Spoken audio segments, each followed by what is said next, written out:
Bessorot Tovot et que des bonnes nouvelles. Nous sommes aujourd'hui le dimanche, en hébreu, on est le 24. On aime bien le 24 en hébreu parce que c'est ce qu'on vient de lire, hein. Vous avez bien remarqué, le psaume du jour, le 24, vous le connaissez tous par cœur, il s'appelle celui-là de la Parnassa. On a l'habitude chaque fois qu'on arrive au 24 de parler quelque chose qui est lié aussi à ce récipient, parce qu'en hébreu 24 ça veut dire kad.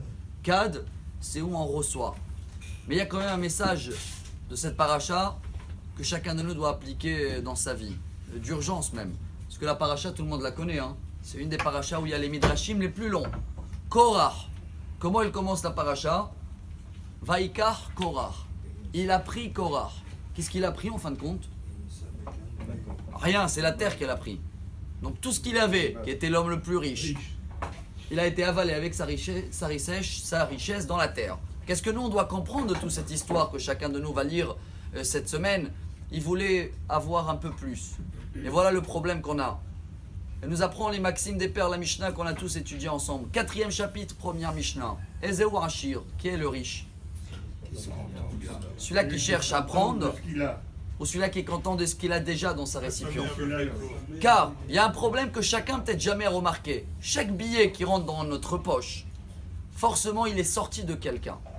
Chaque chose qu'on reçoit, c'est sur le compte de quelqu'un. Toute la vie est comme ça jusqu'à l'avenue de Mashiach. On a donné des exemples à l'époque. Chaque médecin, est-ce qu'il souhaite qu'il va avoir des malades, oui ou non? Oui. Excusez-moi de dire forcément oui, parce que sinon il n'a pas de travail. Chaque garagiste, il souhaite qu'il y ait des problèmes dans les voitures? Oui, sinon il n'a pas de travail. Donc, chaque chose qu'on reçoit, chers amis, forcément, c'est quelqu'un qui nous a donné.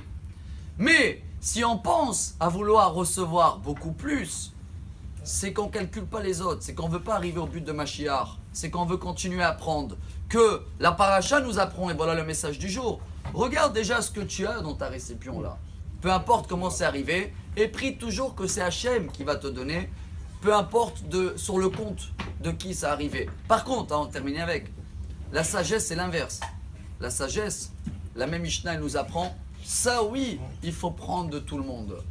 Parce que la sagesse, même d'un bébé, comme on a vu à l'époque, d'un voleur, quand tu regardes autour ce que tu peux prendre de chacun dans la sagesse, là ça enlève rien des autres et ça te rajoute à toi. Mais dans l'argent, l'inverse. Venez, on apprend aujourd'hui de ce message de Korah qu'on va parler dans la semaine. S'il n'a rien pris pour lui, c'est qu'il voulait encore de la richesse, il voulait encore du kavod, il voulait prendre la place de Aaron à Cohen. Nous, on veut prendre la place de personne. Chacun est content de ce qu'il a et vous allez voir comme ça, on va avoir une semaine remplie de richesse et de bonheur. Amar Rabbi Elazar, Amar Rabbi Hanina.